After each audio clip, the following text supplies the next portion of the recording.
সত্যি কি বীরভূমে রমরমা বালি চুরির যে ছবি আমরা বীরভূম থেকে পাচ্ছি সেই ছবি দেখুন। এই ছবি বীরভূমের। মুখ্যমন্ত্রীর নির্দেশের পরেই সিউড়ির একাধিক বালিঘাটে হানা দেয় জেলা প্রশাসন। এই জায়গাটায় স্টক করা হয়, বাজেয়াপ্ত বালি তোলার একাধিক যন্ত্রাংশ। প্রায় 20টিরও বেশি বালিঘাটে হানা দেওয়া হয়েছে। উপস্থিত ছিলেন এসডিও সুপ্রতীক সিনহা ও পুলিশ প্রশাসনের আধিকারিকরা। যদিও মুখ্যমন্ত্রীর মন্তব্যের কটাক্ষ করেছে বিজেপি নেতা দিলীপ ঘোষ, সেই কটাক্ষ আমরা শোনাবো, কিন্তু তার আগে কিন্তু স্পষ্ট জেলায় জেলায় অ্যাটলিস্ট বীরভূমে এই ছবি স্পষ্ট যে নদী বাঁধ থেকে বালি তোলা হচ্ছে এবং টায়ার মার্কস স্পষ্ট। দিলীপ ঘোষ কি বলছেন শুনুন।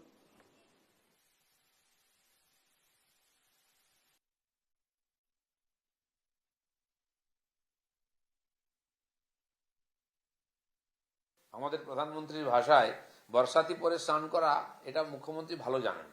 তো সেই জন্য সবসময় বর্ষাতি পরে থাকেন, ওনার গায়ে জল লাগে না, কিন্তু জল উনি খেয়ে নেন ঠিক। আজ এই যে অপরাধ হচ্ছে, এত হিংসা হচ্ছে, এত দুর্নীতি হচ্ছে, ওনার পার্টির লোকেরা ইনভলভ, কিন্তু তিনি কোথাও হাত দেন না, সঙ্গে সঙ্গে হাত ঝেড়ে ফেলে দেন, সুবিধাটা উনি নেন। আর যতদিন উনি যদি না সমর্থন থাকে তাহলে করে দেখান, এদেরকে দল থেকে বার করুন, এদেরকে শাস্তি দিন, সেটা উনি কখনো দেবেন না। অপরাধও চলবে, দুর্নীতিও চলবে, ওনার স্টেটমেন্ট বাজিও চলবে। এটা কিন্তু প্রথমবার নয় যে মমতা বন্দ্যোপাধ্যায় বালি পাচার নিয়ে সরব হচ্ছেন। ঠিক 2024-এর জুন মাস এই মমতা বন্দ্যোপাধ্যায় তিনি বলেছেন যারা করে খাচ্ছে তারা টাকাটা বিজেপিকে দিচ্ছে, আমার টাকার দরকার হলে সাধারণের কাছ থেকে ভিক্ষা করব। প্রথমবার কিন্তু বিজেপির এগেনস্টে এই অ্যালিগেশন আসছে না। জুন মাসেও মমতা বন্দ্যোপাধ্যায় ঠিক এক কথা বলেছিলেন, শুনুন।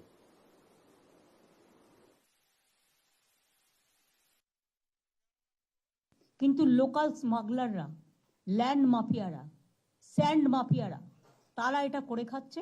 আমি কেন এর জন্য বদনাম নেব? বলে বেড়াচ্ছে যারা করে খাচ্ছে তারাই কিন্তু বদনামটা করছে। তার কারণ তারা কিন্তু বাঁ হাতে নিচ্ছে, ডান হাতে টাকাটা বিজেপিকে দিচ্ছে। আমার পার্টির টাকা চাই না।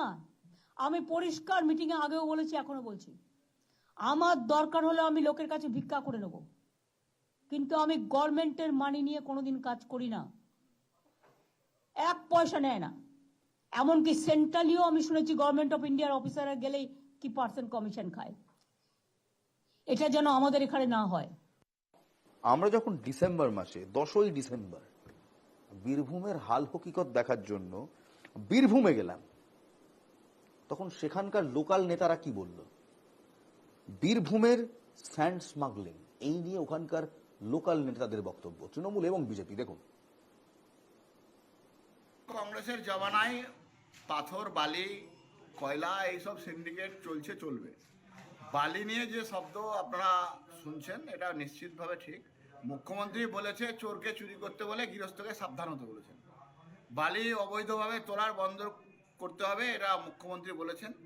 কিন্তু আজকে এই বীরভূমের বিভিন্ন মৌরাক্ষী এবং অজয়ের ঘাটে যান, সব বালিঘাট তৃণমূলের ক্যাডারদের, তৃণমূলের লিডারদের। প্রশাসনের একটা অংশ, পুলিশের একটা অংশ এর সঙ্গে অবৈধভাবে যুক্ত হয়ে গেছে। এই যে বালি তোলা হচ্ছে, এ তো ছোট কোনো জিনিস না যে কেউ চুরি করে ব্যাগে ভরে নিয়ে চলে যাচ্ছে।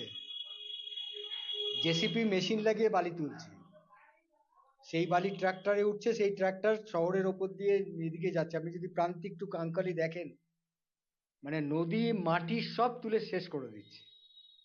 ফলে এই সবই তৃণমূল দলের পরিকল্পনা অনুযায়ী হচ্ছে, একদম ওপর থেকে নিচ অব্দি সবটা এই টাকায় চলে, এবং গোটা প্রশাসন, সরকার এটাতে। দেখুন, ইতিমধ্যে মুখ্যমন্ত্রীর নজরেও এটা এসেছে যে বিভিন্ন জায়গায়, শুধু বীরভূম নয়, বিভিন্ন জায়গাতেই অবৈধভাবে বালি উত্তোলন হচ্ছে।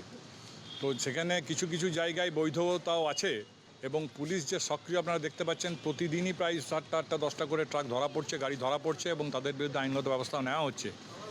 এবং ইতিমধ্যে সারা জেলায় জুড়ে এসপির নির্দেশে এবং ঊর্ধ্বতন কর্তৃপক্ষের নির্দেশে তাদের বিরুদ্ধে ফাইনও হচ্ছে। 1 লক্ষ টাকা 2 লক্ষ টাকা পর্যন্ত ফাইন হচ্ছে। আশা করি খুব তাড়াতাড়ি এই অবৈধ ঘাটগুলো বন্ধ হবে এবং বালির যে চোরাকারবারি। এটা 10/12/2024, অর্থাৎ 10ই ডিসেম্বর। জুন মাসে মুখ্যমন্ত্রী প্রথম অভিযোগ করলেন যে বীরভূমে যে বালি তোলা হচ্ছে সেই পুরোটাই বিজেপি ফান্ডেড, বিজেপি তুলছে, বিজেপির ফান্ডে সেই টাকা যাচ্ছে। অদ্ভুতভাবে বীরভূমের যিনি জেলার সাংগঠনিক সভাপতি ধ্রুব সাহা, তাকে যখন এই প্রশ্ন করা হলো, তিনি এই পুরো পরিপ্রেক্ষী এড়িয়ে গিয়ে কোথাও তৃণমূলের ঘায়ে দায় ঠেললেন। কারণ এক অদ্ভুত জায়গায় দাঁড়িয়ে রয়েছি আমরা, যেখানে আমরা দেখছি মমতা বন্দ্যোপাধ্যায় জুন মাস থেকে লাগাতার বলে যাচ্ছেন যে বীরভূম এবং বীরভূম সহ আলিপুরদুয়ার, জলপাইগুড়ি যেখানে যেখানে বালি তোলা হচ্ছে সেই টাকা যাচ্ছে বিজেপির কাছে। বিজেপি এই নিয়ে কোনো বক্তব্যেই রাজি নয়।